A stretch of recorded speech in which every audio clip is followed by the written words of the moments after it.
What is up, guys? It's your girl Gabby, and you are tuned in to another episode from The Guide.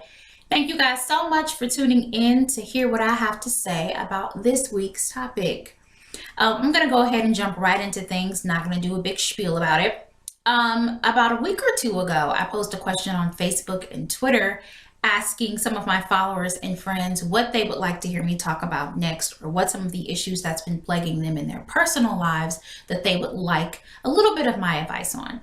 And one of the questions that stood out to me the most was this one.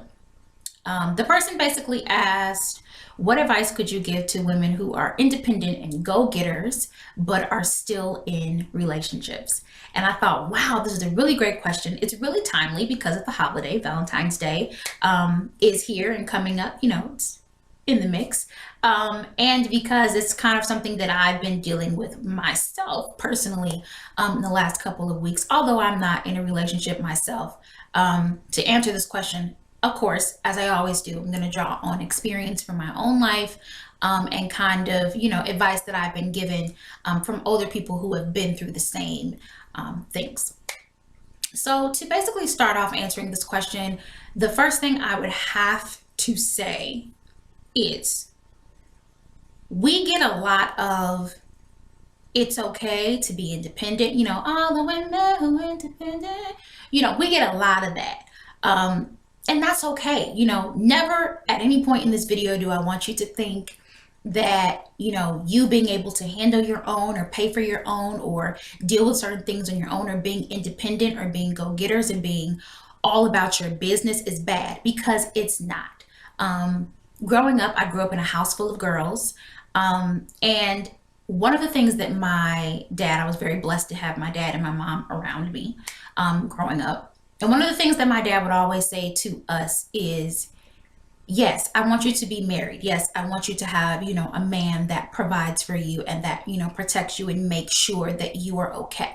However, I never want you to hold on to them as a crutch. I never want you to depend on anybody. You should be able to take care of yourself. God forbid if your husband passes away, or, it takes you a little bit longer to get married, so you get married later on in life. You should be able to hold yourself up and do well for yourself without anybody doing anything for you. And that's something that has always stuck with me. I'm very independent minded and always telling people, oh, I don't need a man. All I need is a check and I'm good. Like how many of us as women have said that? All I need is my money. I'm good. I don't need nobody, for anything.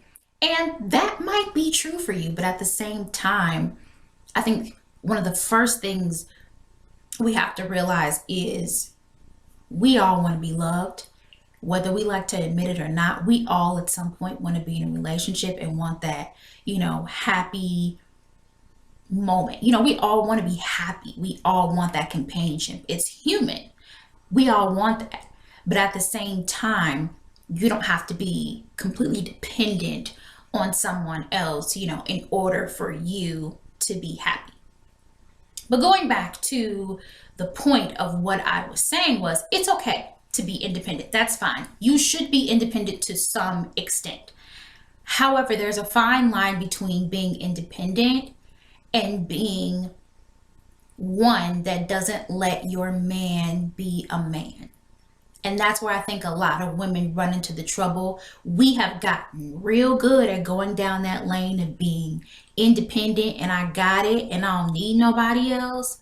And we haven't mastered that lane of balancing the two of, I know that my man is my man and I know his position. I'm going to let him be a man, but I also know me and I know what I want, but I'm still going to respect him and his, place as a man. So that's why I say, let your man be a man. Now, when I say that, doesn't mean let him do whatever it is he's going to do. I know they have that saying of, boys will be boys. No, don't let him act a fool. Don't let him act up, don't let him be a crazy person. I had to learn that myself, with people that I've dealt with in the past. Sometimes I would hear that and be like, let boys be boys, let your man be a man, da da da.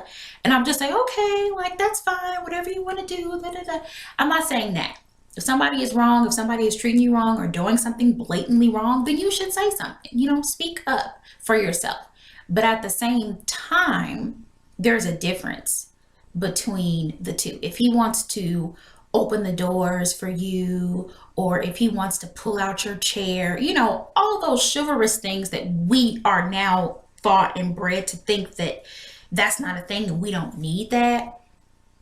No, let him do that. Let him feel like, you know, he's wanted and that he's needed in this relationship. Because if a man doesn't feel like he's wanted or he's needed, and again, I had to learn this, if a man doesn't feel like he's wanted or he's needed, he will quickly fade out. Like, just fade out. Let him be the man that, you know that you, in your heart of hearts, you want him to be. Don't be so independent minded and so hardcore and so, I don't need this from you, that you don't, you don't let yourself enjoy being in, a relationship. Like I said, it's okay to be independent. But it's a fine line between the two.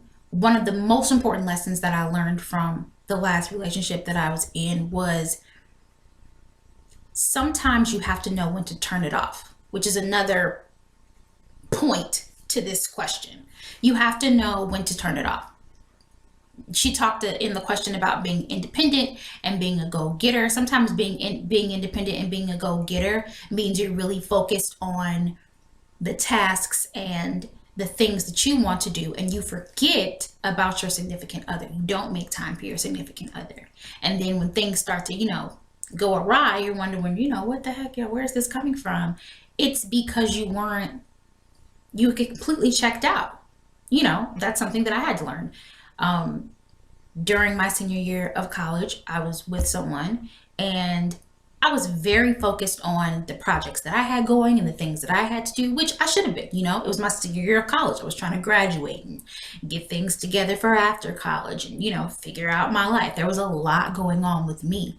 But at the same time, if you're going to be committed to someone, if you're going to say, yes, I'm going to be your girlfriend, yes, I'm going to be in an exclusive relationship with you, then from jump that you're going to have to give this person some sort of attention. You have to give this person, some sort of leeway or some sort of, door into your life. If you completely shut them off and all you care about is work and what you have going on and you only run to them, when everything is bad for you, then that's when your relationship becomes a problem. That's when he starts to feel like, am I just being used here? Like, am I actually, do you really need me around? Am I really important to you, or am I not? So that's another thing to think about as an independent woman, as a go-getter. Am I focusing all of my energy on one thing, or am I giving my attention to both my significant other and my dreams? I'm a firm believer in, if someone is not your husband, or if someone is not someone who you really are in a serious relationship with, you should not at any point compromise your dreams for that person. If you have a dream, if you have something that you want to do, if you want to, go to a different state or do something to pursue you, then do that. If it's true love, if it's something that, is supposed to happen, it will happen regardless of where you are, what's going on. It's going to happen.